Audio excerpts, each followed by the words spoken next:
On June 23, 2016, while a majority of British had voted in favour of the Brexit, 66% of Scottish have opted for the Women camp.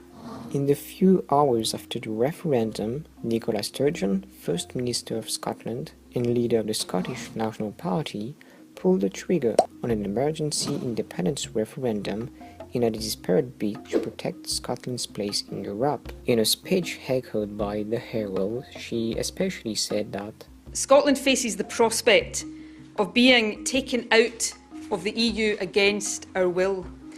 I regard that as democratically unacceptable. But why does Scotland have trouble making its voice heard? Was Scotland ever an independent country? And what does its political situation look like? Scotland is situated at the top of the United Kingdom, which consists of England, Wales, and Northern Ireland. During the First Scottish Independence War in 1314, Robert Bruce, King of Scots, inflicted a stinging and significant defeat on an English army led by Edward II. This pitched battle, which took place in Bannockburn, became a landmark in Scottish history. Indeed, 14 years later, England admitted the Scottish independence in ratifying the Treaty of Edinburgh. Then, in 1603, Queen Elizabeth died without leaving an heir. His cousin James VI of Scotland then succeeded her. He then inherited the English throne while still keeping his job as James VI of Scotland. Almost 90 years later, Scotland went bankrupt because of the Darien disaster. Briefly, half of the country's national income has been invested in a colonization plan on the Darien Isthmus, situated in current Panama, actually turned into disastrous failure. Mired in the plight, Scotland went along with England for a partial union officially confirmed by the Act of Union in 1707. The treaty especially made the two nations a single entity with one parliament located in London.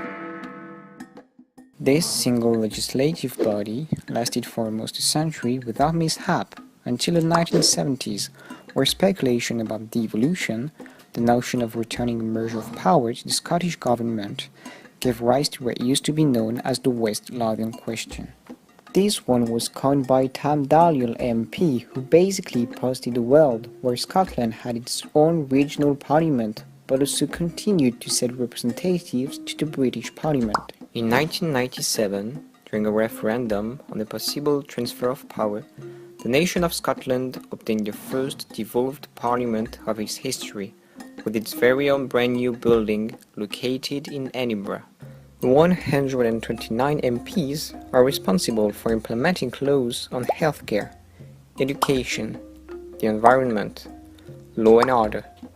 They also propose how the Scottish budget is allocated through the budget bill, submitted to the Parliament each year for approval. Nevertheless, the British Parliament reserved the right to overturn and amend a few of the Scottish Parliament's laws and to reduce the areas in which the MPs can make laws. The separatists of the Scottish National Party, returning in 2007, are not satisfied with this situation and claim two main arguments in their independence campaign. First, they are dissatisfied with rule from the UK Parliament. They want a self-government so that they could have more power and control the whole region of Scotland. Then the petrol, mostly extracted from the Brent oil field, which is conspicuously to the center of the debates and the criticism. Currently, North Sea oil revenues finance spending throughout UK. They believe it will be better spent on Scottish services as most of the oil lies in water within Scottish's existing maritime boundaries. Although no figure is certain, they believe that it might represent 12% of Scottish GDP. 7 years later, Alex Salmond, SNP leader at this time, managed to organize a referendum upon a possible independence. But 55% of Scottish preferred to stay within the UK. Thus, the political situation of Scotland and his strong link with England is particular, and this should not settle with the recent Brexit.